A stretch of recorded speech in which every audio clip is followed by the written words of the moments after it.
ओम शांति। सत्यता,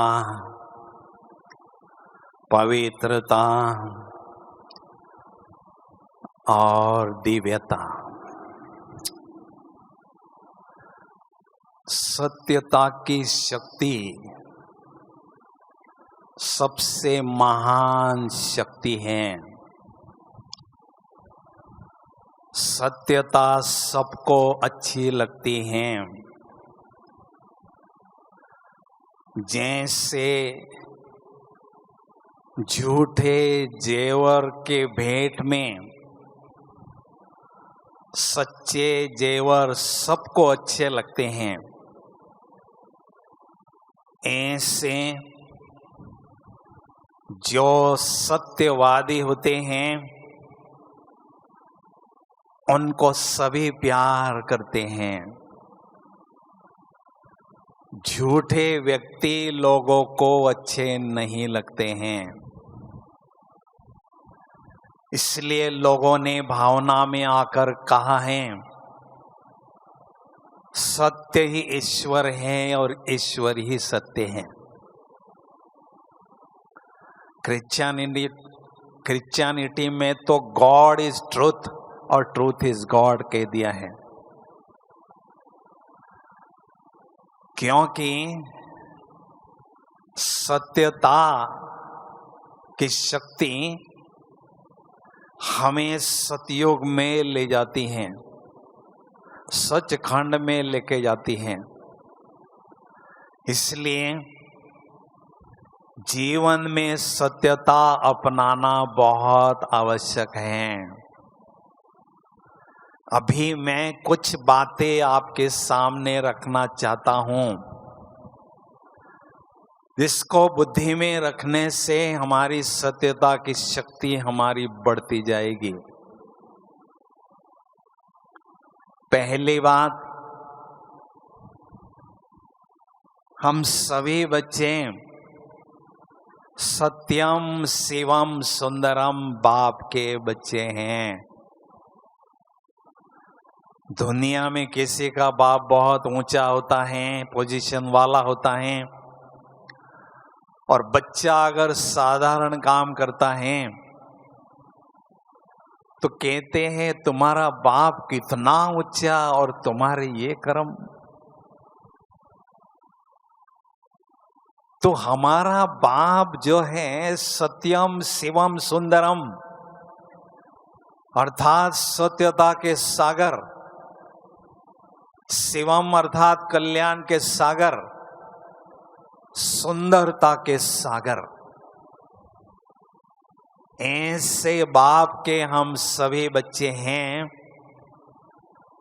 तो हमें भी मास्टर सत्यता का सागर बनना जरूरी है।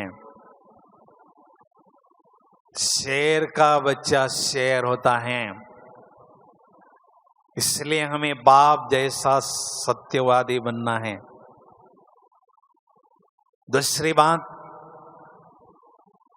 बाबा सचखंड की स्थापना कर रहे हैं,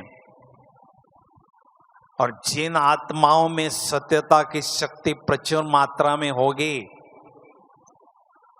वो आत्माएं सतयुग में उच्च पद प्राप्त करेंगे, सचखंड में उच्च पद प्राप्त करेंगे। तीसरी बात, सत्य अविनाशी होता है, असत्य अर्थात झूठा विनाशी होता है। आत्मा अविनाशी सत्य है और ये शरीर झूठा है, विनाशी है।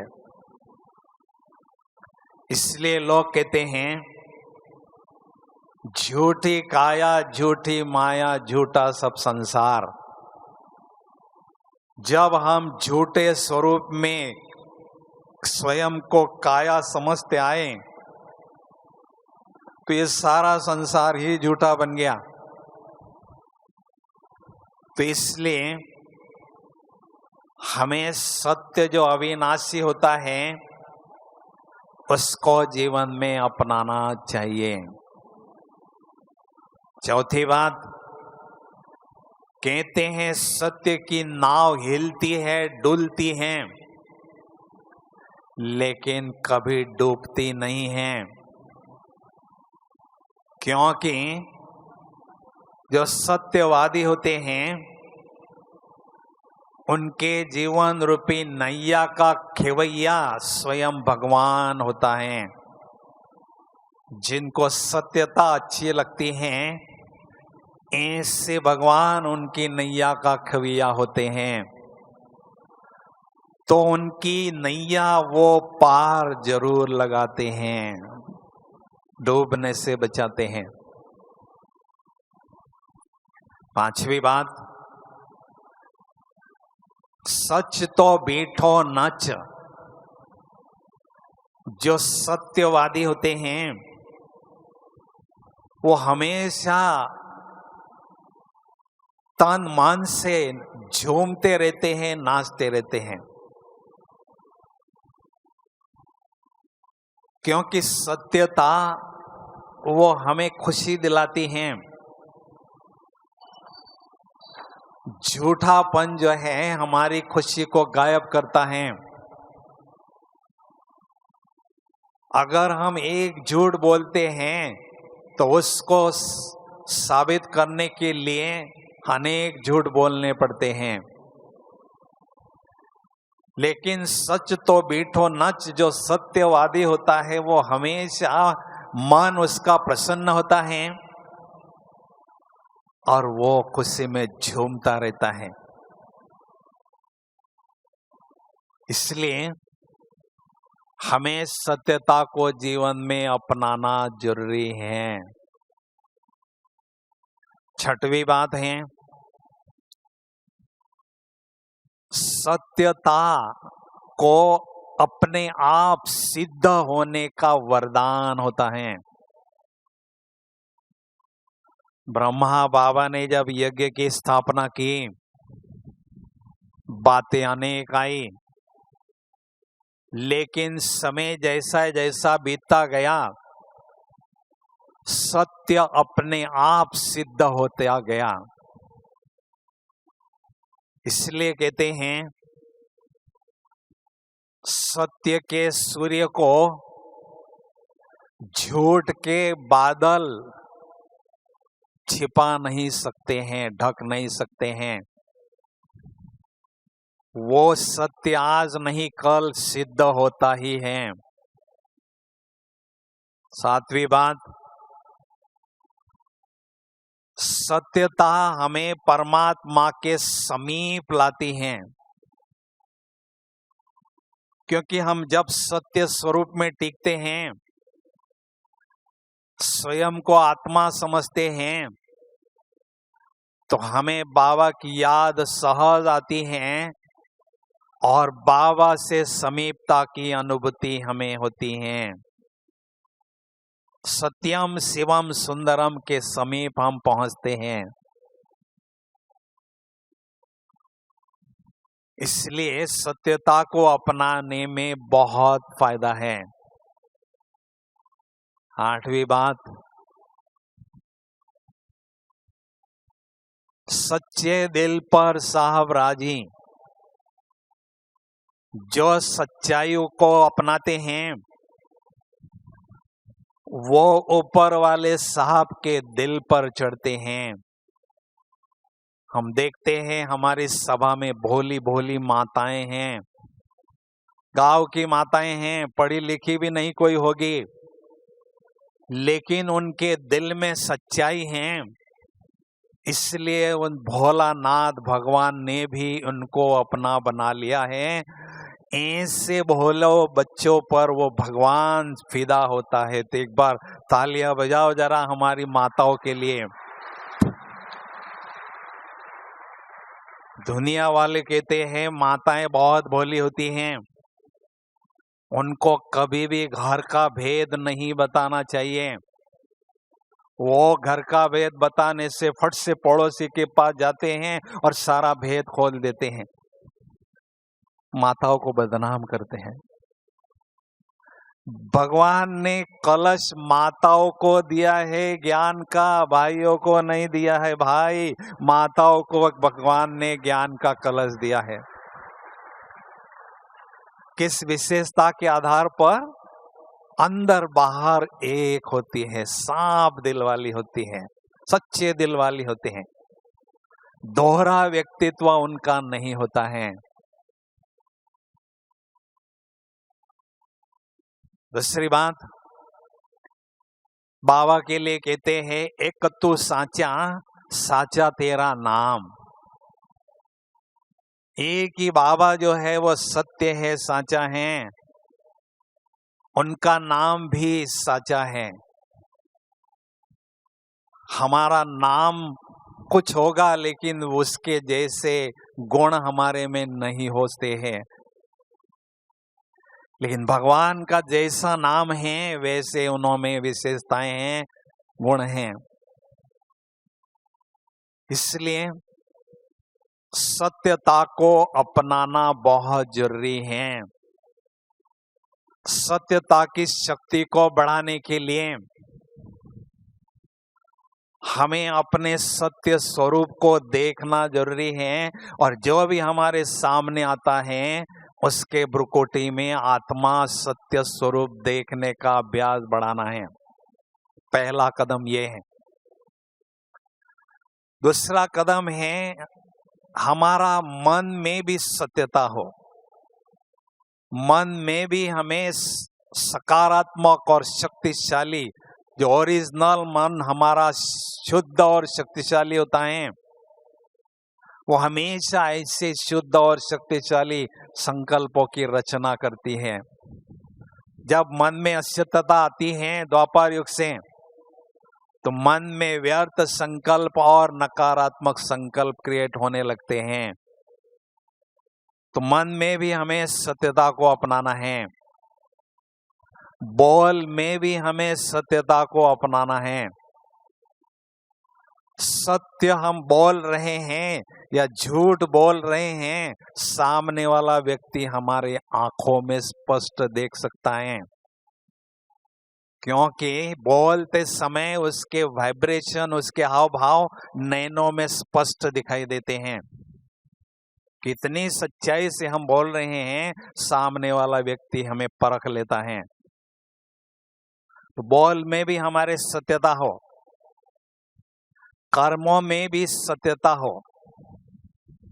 जो भी बाबा के हमें श्रीमत मिलते हैं और सत्यम शिवम सुंदरम याद में हम जो कर्म करते हैं, वो कर्म दिव्य कर्म बनते हैं, अलौकिक कर्म बनते हैं। और ऐसे दिव्य कर्म करने के लिए औरों को भी हम प्रेरणा देते रहते हैं। संबंध और संपर्क में भी सत्यता हो, जो भी हमारा व्यवहार होता है उस व्यवहार में सत्यता हो। कई लोग बोलते कुछ है, करते कुछ है, इसलिए लोगों का विश्वास उन पर नहीं बैठता है। कहते ये झूठा व्यक्ति है, ऐसे व्यक्ति से लोग दूर हटते हैं। किसी को झूठा व्यक्ति पसंद नहीं आता है, लेकिन संबंध संपर्क में सत्यता होती है तो सभी हमारे नजदीक आते हैं, हमारे संबंध संपर्क में आते हैं, क्योंकि सत्यता की शक्ति बढ़ने से सत्यम शिवम सुंदरम बाबा को प्रत्यक्ष करने के लिए हम आगे बढ़ सकते हैं। दूसरी बात, पवित्रता की शक्ति। इस संसार में सबसे बड़ी शक्ति पवित्रता की शक्ति है। पवित्रता को दूसरे शब्दों में ब्रह्मचर्य कहते हैं। ये ब्रह्मचर्य शब्द कहाँ से आया? ब्रह्मा नाम से ये ब्रह्मचर्य शब्द निकला है। क्यों निकला है? क्योंकि इस संसार में ब्रह्मा बाबा की जो पवित्रता की स्थिति थी, वो सबसे ऊंची थी। उनके पवित्रता तक आज तक कोई भी महान आत्मा, पुण्यात्मा, धर्मात्मा छू नहीं सका, पहुंच नहीं सका।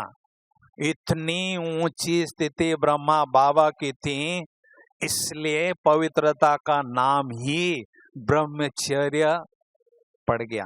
और ऐसे ऊंचते ऊंच बाप के हम सभी बच्चे सभा में बैठे हैं और इतना बड़ा टाइटल हमें मिला है, ब्रह्मा कुमार और ब्रह्मा कुमारी का टाइटल हमें मिला है, ब्रह्मा के बच्चे। तो पवित्र आत्माओं पर परमात्मा का प्यार सदा ही बरसता रहता है। पवित्र आत्मा इस संसार को रोशन करते हैं। इस संसार में पवित्रता की पूजा होती है। अपवित्र राजाएं पवित्र राजाओं की पूजा करते आए हैं। पवित्र आत्माओं को भगवान से एक स्पेशल गिफ्ट मिलती है, वॉइसलेस वायरलेस सेट की। वो जब चाहे भगवान से डायरेक्ट बात कर सकते हैं, भगवान भी उनके साथ डायरेक्ट बात कर सकते हैं। तो ये वॉइसलेस वायरलेस सेट पवित्र आत्माओं को प्राप्त होता है। कहते हैं जितनी पवित्रता उतनी पात्रता। भविष्य प्रारब्ध पाने के लिए पात्रता हमें पवित्रता के आधार पर मिलती है। जिन्हों की पवित्रता की स्थिति बहुत ऊंची होती है, उनको सतयुग में ऊंचा पद स्वतः ही मिलता रहता है। इसलिए कहते हैं purity is a real beauty of a soul. आत्मा की सच्ची सुंदरता है purity. Purity is a real personality of a soul. Brahma Baba की पर्सनालिटी थी, हैंडसम पर्सनालिटी थी, इसलिए उनको ग्रेट ग्रेट ग्रैंडफादर कहते हैं। तो पवित्रता ही हमें भगवान के समीपता की अनुभूति कराती है, क्योंकि पवित्र आत्माएं हमेशा पवित्रता के सागर परमात्मा के समीप पहुंचती हैं और उनकी याद में सदा खोई रहती हैं। हमें याद रखना है, इस संगम युग में अगर हमारी आंख क्रिमिनल होती है, किसी आत्मा के प्रति हमारे मन में अशुद्ध संकल्प चलते हैं, तो ऐसे क्रिमिनल आय वाले ईश्वरीय सुखों से बहुत दूर अनुभव करते हैं। अतीन्द्रिय सुख, परम सुख से बहुत दूर अपने को महसूस करते हैं। इसलिए क्रिमिनल आय मेरी ना हो, इस पर हमें विशेष ध्यान देना है, क्योंकि हमारा द्वापर युग से ये कड़ा संस्कार बन चुका है, देह के तरफ आकर्षित होना और आकर्षित करना। ये जो कड़ा संस्कार हैं, उसके कारण ये आत्माओं के तरफ आकर्षित होना, लगाव झुकाव में आना, नाम रूप में फंसना, ये बीमारी हमें लग सकती है। इसलिए हमें पवित्रता की बहुत ऊंची स्थिति को प्राप्त करना जरूरी है। Purity is a real property of a soul. आत्मा की जो रियल प्रॉपर्टी होती है वो प्योरिटी की शक्ति होती है। इसलिए हमें बहुत अच्छी तरह से प्योरिटी को मेंटेन करना है। भाई आप सभी को टी अच्छी लगती है क्या? हैं जी? बोलो ना, टी अच्छी लगती है क्या? अरे ब्रह्मा कुमारी विद्यालय में वैरायटी मिलती है, वैरायटी टी मिलती है, purity, royal T, nobility, beauty, क्या वैरायटी टी मिलती है ब्रह्मा कुमारी विद्यालय में भाई। बहुत जबरदस्त प्रकार की टी मिलती है। भगवान विभिन्न प्रकार की टी उपलब्ध हम बच्चों के लिए करते हैं, है ना। तो ऐसी प्यूरिटी को मेंटेन करने के लिए हमें कुछ एक बातों को जीवन में अपनाना जरूरी है। कई बार हम सोचते हैं ब्राह्मण जीवन में हम पुरुषार्थ करते हैं, आगे बढ़ते हैं, हर रोज ज्ञान और योग का अभ्यास करते हैं, फिर भी हमें जो इस ब्राह्मण जीवन का आनंद लेना चाहिए वो अनुभव नहीं होता है। इतनी जो ऊंची स्थिति योग की वो हमें अनुभव नहीं होती है।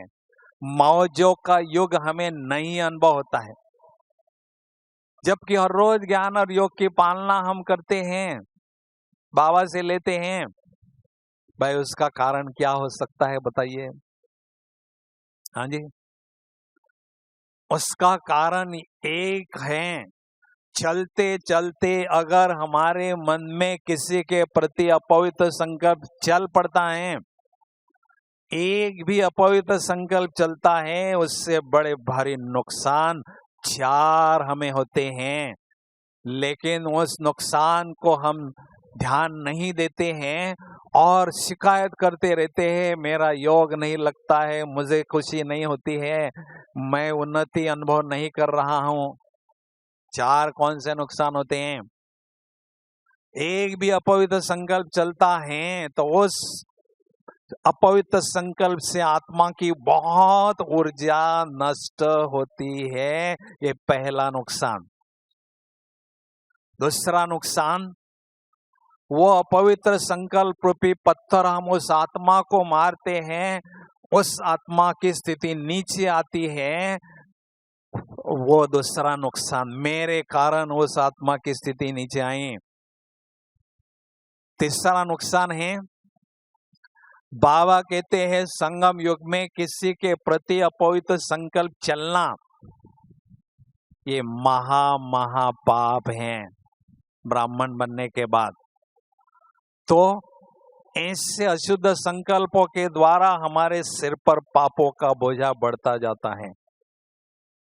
और चौथा नुकसान, वो अपवित्र संकल्प उस आत्मा पर टकराता है और वो रिवर्स हमारे पास आता है और हमें डिस्टर्ब करता है। उसके कारण बहुत सुंदर योग के गहन अनुभव करने से हम वंचित रहते हैं। तो चला एक ही संकल्प, लेकिन इतने सारे नुकसान हमें हुए हैं। इसलिए उस पर हमें बहुत ध्यान देना जरूरी है। और वो अपवित्र संकल्प चलता है, केवल उसका नुकसान हमें अकेले को नहीं होता है, ढेर सारी कई आत्माओं को उसका नुकसान पहुंचता है।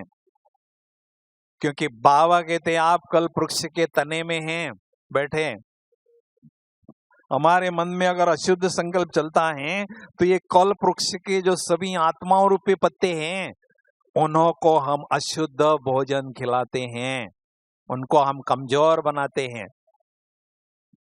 तो इन सभी आत्माओं रूपी पत्तों को शक्तिशाली भोजन खिलाने की हमारी जिम्मेदारी है।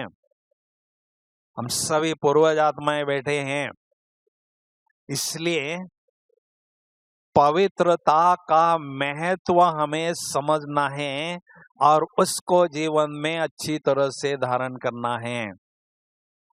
अभी पवित्रता की सुंदर स्थिति को अपनाने के लिए कुछ एक युक्तियां जो मैंने अपने जीवन में प्रैक्टिकल में लाई हैं वो मैं आपके सामने रखना चाहता हूं। पहली युक्ति ब्रह्मा बाबा के जीवन में भी वो हमने देखी। पहली युक्ति है भाई भाई की दृष्टि, आत्मा भाई भाई की दृष्टि पक्की करना। बाबा कहते हैं भाई बहन की दृष्टि से भी ऊपर उठ जाओ, क्योंकि ये शरीर 5 पतित तत्वों से बना हुआ है, आत्मा भी अपवित्र है। तो भाई बहन का जो नाता है उसमें भी अपवित्रता आने की संभावना हो सकती है, इसलिए उससे भी हमें ऊपर उठना है। हम दोनों आत्मा आत्मा, भाई भाई, एक शिव पिता की संतान, बात खत्म। तो भाई भाई की दृष्टि से हम बहुत ऊंची पवित्रता की स्थिति को मेंटेन कर सकते हैं। ये मास्टर की है, पवित्रता को अपनाने के लिए मास्टर की है। दूसरी युक्ति, हमें बहुत सकारात्मक दृष्टिकोण सारे दिन भर में रखना है। ऐसी पवित्रता की बहुत बड़ी उपलब्धि पाने के लिए सकारात्मक दृष्टिकोण ये रखना है कि मेरा बाप शिव जो है वो पवित्रता का सागर है, मेरी माँ जो है ब्रह्मा माँ वो है मास्टर पवित्रता की सागर, और मेरा जन्म ब्रह्मा मुख से हुआ है अर्थात पवित्रता से हुआ है। तो मैं हूं ही पवित्र बच्चा, मुझे पवित्र बनना है नहीं, मैं हूं ही पवित्र बच्चा, पवित्र आत्मा। ऐसा सकारात्मक दृष्टिकोण जब हम रखते हैं तो बहुत अच्छी पवित्रता की स्थिति हम मेंटेन करते जाते हैं। अब बताओ भाई, इतना बड़ा वरदान बाबा ने हमें जन्मते ही दिया, इतना बड़ा वरदान, दुनिया में सबसे बड़ा वरदान पवित्रता का बाबा ने हमें दिया है ना भाई। एक बार तालियां तो हो जाओ जरा अच्छी तरह से। दुनिया में सबसे बड़ी महान शक्ति है पवित्रता की शक्ति, वो बाबा ने हमें वरदान के रूप में जन्मदिन के बर्थडे पर ही दिया है। तीसरी युक्ति है, हमें हर रोज अमृत वेले बहुत अच्छा एक प्रयोग करना है। आंख खुलते ही बाबा को गुड मॉर्निंग करना है और ऐसा अनुभव करना है पवित्रता के सागर शिव बाबा ब्रह्मा बाबा के फरिश्ता स्वरूप में आकर मेरे सामने खड़े हो चुके हैं और निराकारी बाप मुझे अपने कमलों से निराकारी स्थिति का तिलक, आत्मा का तिलक लगा रहे हैं। मैं बहुत प्यारी बच्ची हूँ, बहुत प्यारा बच्चा हूँ, उस निराकारी तिलक पर विजय का तिलक भी बाबा मुझे लगा रहे हैं और मुझे पवित्रता का ताज भी पहना रहे हैं, पवित्रता का ताज भी पहना रहे हैं। पवित्रता का सागर स्वयं मुझे पवित्रता का दिव्य और भव्य ताज पहना रहे हैं। तो सारे दिन भर में मैं आत्मा डबल ताजधारी हूँ, डबल तिलकधारी हूँ और पवित्रता की ताजधारी हूँ, ऐसा भान हमें रहता है तो हमारे मन में अपवित्रता आ नहीं सकती है। चौथी युक्ति, पवित्रता की बहुत ऊंची स्थिति बनाने के लिए हमें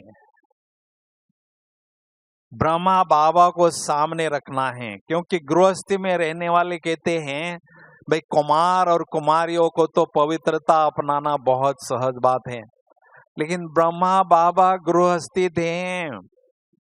ब्रह्मा बाबा गृहस्थी होने के बाद भी उन्होंने इतनी पवित्रता की ऊंची स्थिति प्राप्त की, बनाई।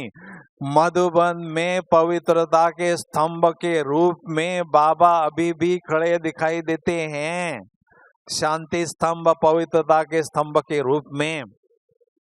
तो गृहस्थ में रहने वाले सोचें कि ब्रह्मा बाबा मेरे बाप हैं और मेरे बाप अगर ऐसी ऊंची स्थिति बना सकते हैं तो मैं भी बना सकता हूँ, केवल हमें उनके कदमों पर कदम रखना है, कोई नया रास्ता नहीं बनाना है, उनके कदमों पर कदम रखना है। तो ब्रह्मा बाप समान ऐसी ऊंची पवित्रता की स्थिति हम बनाने में सफल होंगे। दूसरी युक्ति, हम हर रोज ज्ञान और योग की पालना करते हैं, फिर भी हमारे मन में कभी कभी ऐसे अशुद्ध संकल्प चलते हैं। काम विकार के अंश वंश अभी भी आत्मा में है, ऐसा हमें अनुभव होता है।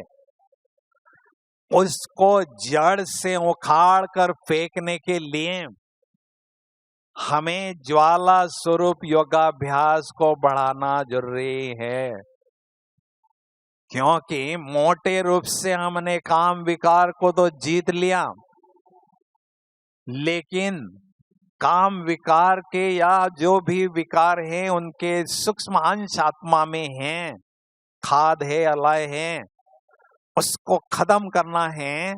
तो उसके लिए आवश्यक बात है ज्वाला स्वरूप योगाभ्यास को बढ़ाने की। तो ऐसा शक्तिशाली योगाभ्यास बैठक का योग हम करते हैं तो स्वतः ही ये सारे अंश वंश समाप्त हो जाते हैं। अगर कोई भी ब्राह्मण जीवन में कामना है, कामना है तो भी ऐसा समझेंगे काम विकार का अंश मुझ में अभी भी है। तो इसलिए हमें सूक्ष्म चेकिंग भी करना है और ऐसे शक्तिशाली योगाभ्यास को भी बढ़ाना जरूरी है। दूसरी युक्ति है, हमें पवित्रता के सागर के कंठे पर बैठना है परम धाम में। बाबा जो पवित्रता के सागर हैं उनके समीप बैठना है, तो उनके संग का रंग हमें लगता जाएगा और ऐसी सुंदर पवित्रता की स्थिति हमारी बनती जाएगी। तो कहने का मतलब है किसी न किसी दृष्टि से हमें बहुत अच्छी तरह से पवित्रता को मेंटेन करना है। किसी ने प्रश्न पूछा, नया भाई था, भाई मैं ब्रह्मा कुमारी विद्यालय में जाने के पहले मेरी मानसिक स्थिति अच्छी थी, संकल्प अच्छे चलते थे, लेकिन जैसे वहां विद्यालय में मैं जाने लगा पता नहीं कैसे कैसे संकल्प मेरे मन में चलते हैं जो कभी भी नहीं चले, ऐसे ऐसे संकल्प मेरे मन में चलते हैं, ऐसे स्वप्न मुझे पड़ते हैं। तो मैं जाना वहां शुरू रखूं या छोड़ दो? क्या देंगे भाई जवाब उसको? पहले मैं अच्छा था, लेकिन वहां जाने से और भी मेरे संकल्प बिगड़ने लगे, जाना शुरू रखें या नहीं? बोलो ना, हाँ जी। आयुर्वेदा और होम्योपैथी का सिद्धांत होता है, कोई कड़ी बीमारी होती है तो जो हमें दवाई देते हैं डॉक्टर, उस दवाई से सारी बीमारी बाहर आती है और धीरे धीरे वो साफ हो जाती है। यहाँ आने से हमने राज योगापैथी शुरू किया और जैसे राज योगापैथी शुरू किया 63 जन्मों की जो बीमारी का कचरा गंदगी है वो धीरे धीरे धीरे बाहर आने लगा, सफाई होने लगी। तो ये राज योगा क्लेंजिंग प्रोसेस है आत्मा की, इसलिए हमें बहुत अच्छी तरह से राजयोग का अभ्यास करना चाहिए। योग का स्नान हर रोज करते रहना जरूरी है। अभी मेरी प्यूरिटी की शक्ति बढ़ रही है या नहीं, कैसे पता चलेगा भाई? हाँ जी, प्यूरिटी की शक्ति बढ़ती है तो हमारे चेहरे पर वो पवित्रता की चमक हर कोई अनुभव करता है, हमारा चेहरा नूरानी चेहरा बनता जाता है। दूसरी उसकी निशानी है, जैसे जैसे पवित्रता बढ़ती है वैसे वैसे मुझे कोई मान दे, मेरा कोई सम्मान करे, ये मान शान की इच्छा समाप्त होती है। भगवान ने मुझे इतना सम्मान दिया, मुझे कोई व्यक्ति की मान शान की कोई जरूरत नहीं है, महिमा की कोई जरूरत नहीं। जैसे जैसे हम आगे बढ़ते हैं तो ईर्ष्या द्वेष भी समाप्त होने लगती है। सबके प्रति हमारे मन में शुभ भावना, शुभ कामना पनपने लगती है। तो कहने का मतलब है पवित्रता। पवित्रता जो शब्द है इसमें इत्र शब्द अंतर्निहित है। इत्र अर्थात सुगंध। जैसी पवित्रता हमारी बढ़ती है तो पवित्र संकल्पों का इत्र चारों तरफ स्वतः ही हमारे व्यक्तित्व से फैलता रहता है। अभी पवित्रता के बाद दिव्यता। दिव्यता अर्थात दिव्य गुणों को जीवन रूपी पेड़ पर लगाना। दिव्य गुणों का ज्ञान होना एक बात है, लेकिन दिव्य गुणों को जीवन में धारण करना ये दूसरी बात है। तो हमें केवल सत्यता और पवित्रता को ही अपनाना नहीं है, लेकिन जो गुणों के सागर बाबा हैं, उन्होंने जितने भी गुण हमें बताए हैं, 36 गुण हैं, उस सभी गुण मेरे जीवन में मुझे धारण करना है। जितने दिव्य गुणों की धारणा होती जाएगी उतनी दिव्यता हमारे व्यक्तित्व से ऑटोमेटिक फैलती रहेगी। इसलिए महान आत्माओं को हमेशा एक लाइट का क्राउन दिखाते हैं। गुरु नानक जी है, क्राइस्ट है, जो भी धर्म मापिता है, उनको लाइट का क्राउन दिखाते हैं। क्यों दिखाते हैं?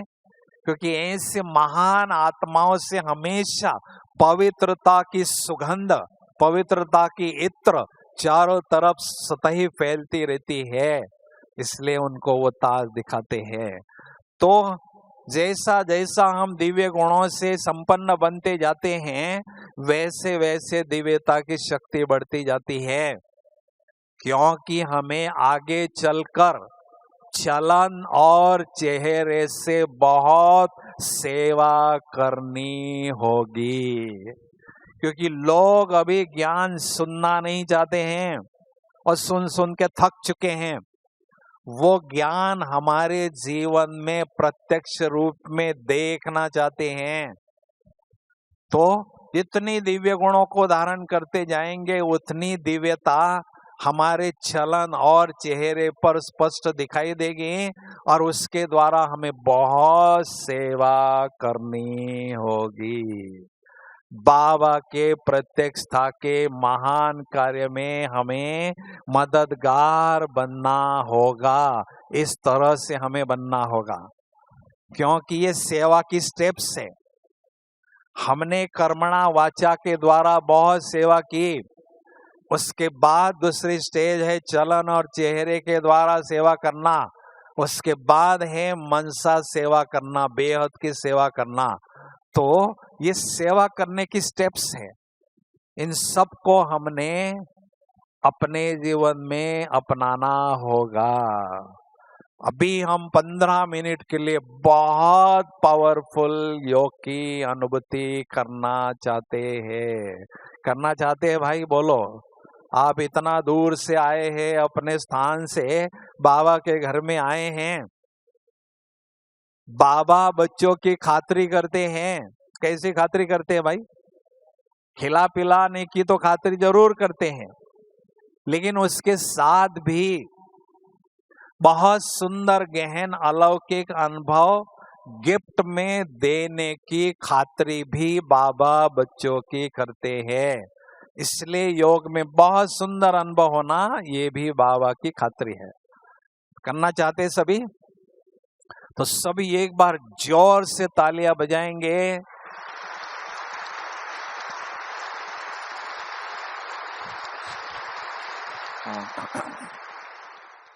15 मिनट अपनी दुनिया में बाबा के पास खो जाएंगे। चलो हम सभी अपने दुनिया में प्यारे बाबा के पास।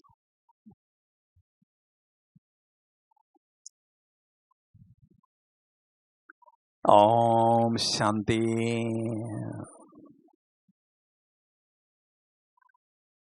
इस शरीर रूपी चैतन्य दीपक में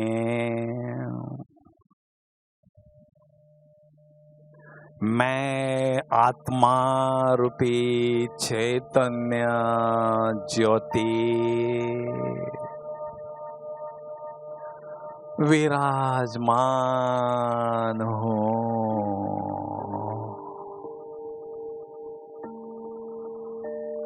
उस दिव्य गुणों से भरपूर आत्म ज्योति से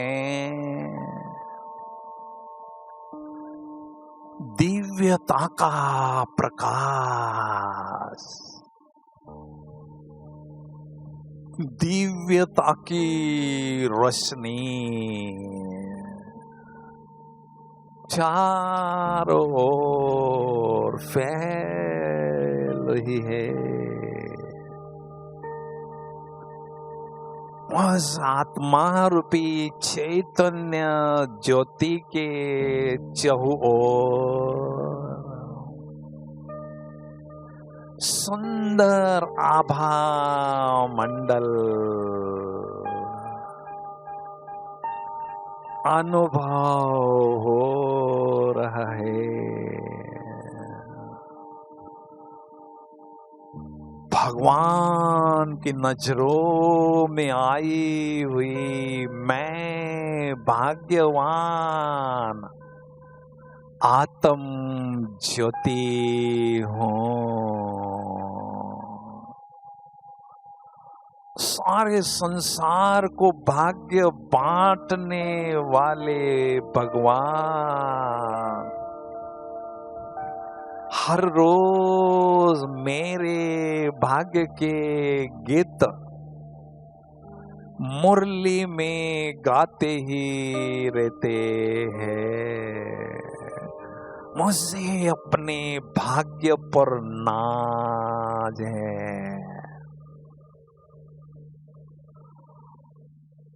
मैं आत्मा रूपी चैतन्य ज्योति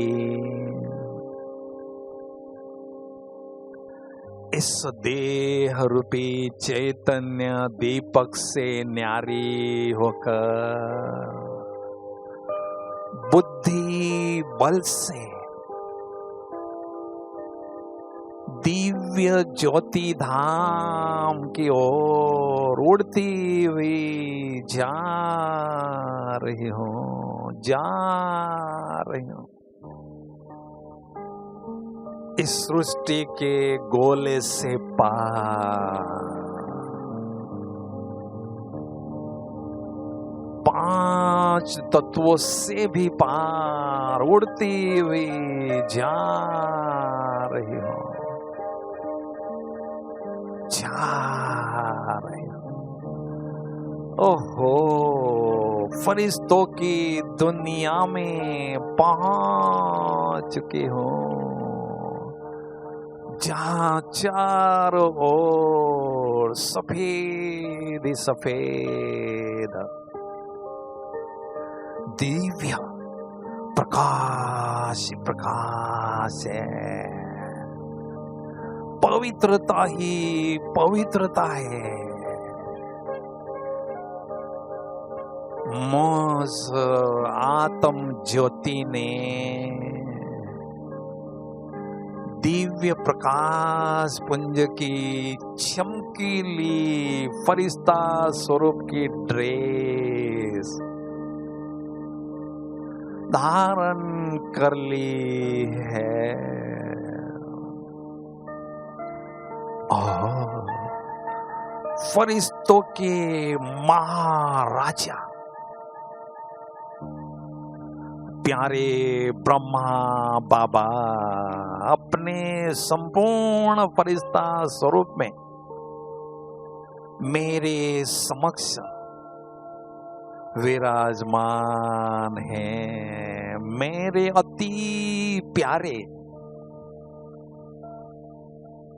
शिव पिता भी उनके भ्रुकुटी में चमकते हुए दिखाई दे रहे हैं। स्नेह के सागर बाबा मुझसे अति स्नेह भरी दृष्टि दे रहे, नजर से निहाल कर रहे हैं। मैं फरिश्ता बाबा की दृष्टि से असीम प्यार और अनंत शक्तियां ग्रहण कर रहा हूँ, ग्रहण करता ही जा रहा हूँ। बाबा की दृष्टि का आनंद लेते लेते मैं फरिश्ता बाबा की बाहों में लिपट चुका हूँ, समा चुका हूँ। परम सुख की अनुभूति हो रही है।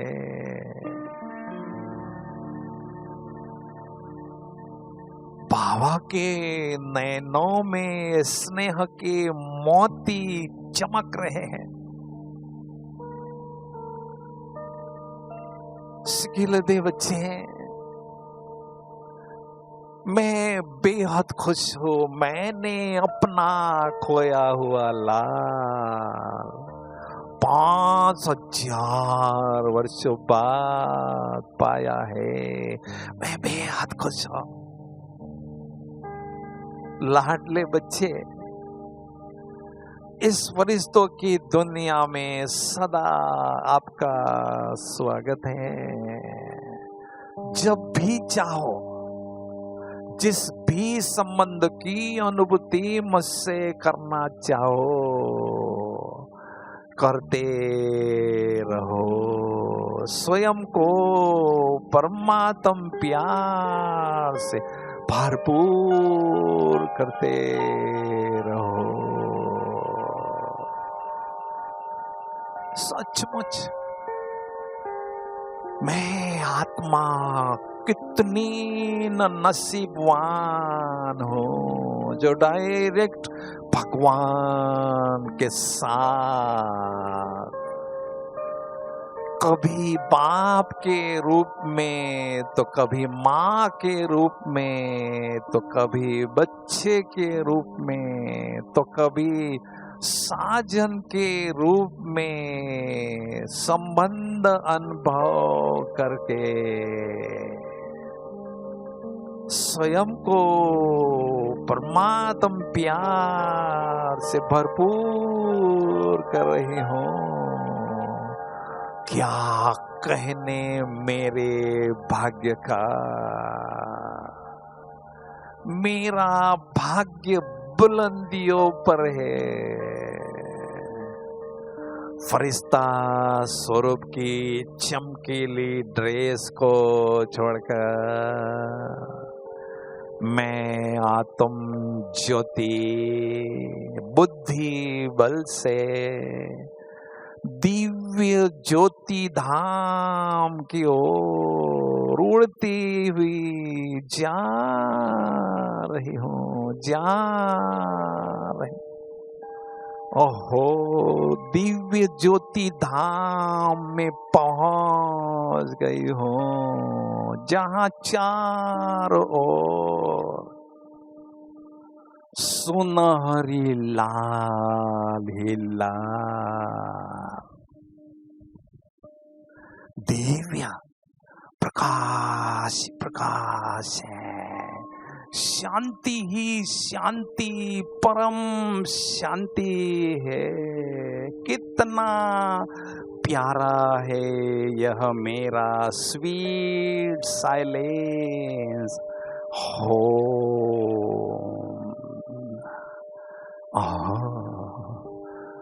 मेरे प्राणों के प्राण सत्यम शिवम सुंदरम प्यारे शिव बाबुल मुझ आत्म ज्योति के समक्ष विराजमान है।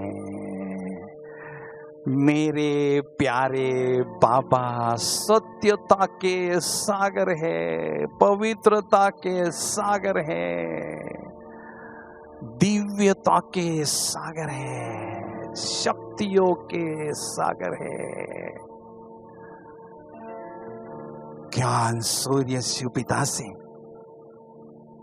अत्यंत शक्तिशाली किरणों की बरसात निरंतर मुझ आत्म ज्योति पर हो रही है। मैं आत्म ज्योति शक्तियों के सागर शिव पिता से अनंत शक्तियां स्वयं में ग्रहण कर रही हूँ, ग्रहण करती ही जा रही हूँ।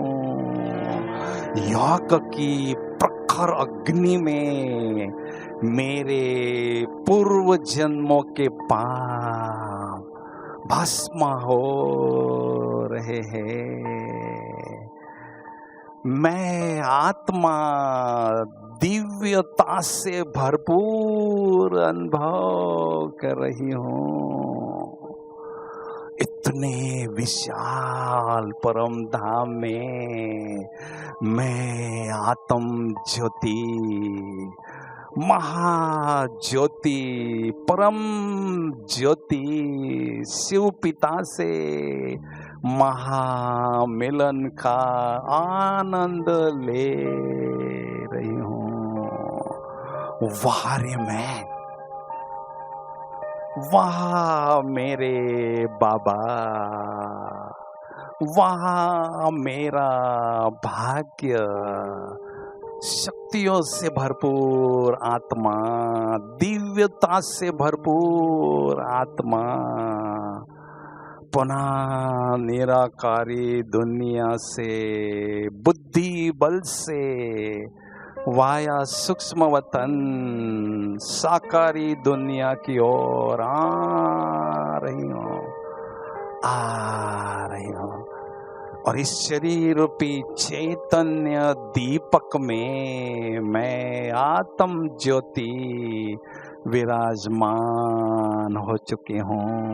मौज शक्तिशाली आत्म ज्योति से शक्तियों की किरणें, दिव्यता की किरणें चारों ओर फैल रही है, फैलती ही जा रही है। डायरेक्ट परम धाम से, ज्ञान सूर्य शिव पिता से शक्तिशाली किरणों का फाउंटेन मुझ आत्म ज्योति पर पड़ रहा है। मैं आत्म ज्योति शक्तिशाली किरणों के फाउंटेन के नीचे नहा रही हूँ, शक्तियों से भरपूर हो रही हूँ। ओम शांति शांति शांति।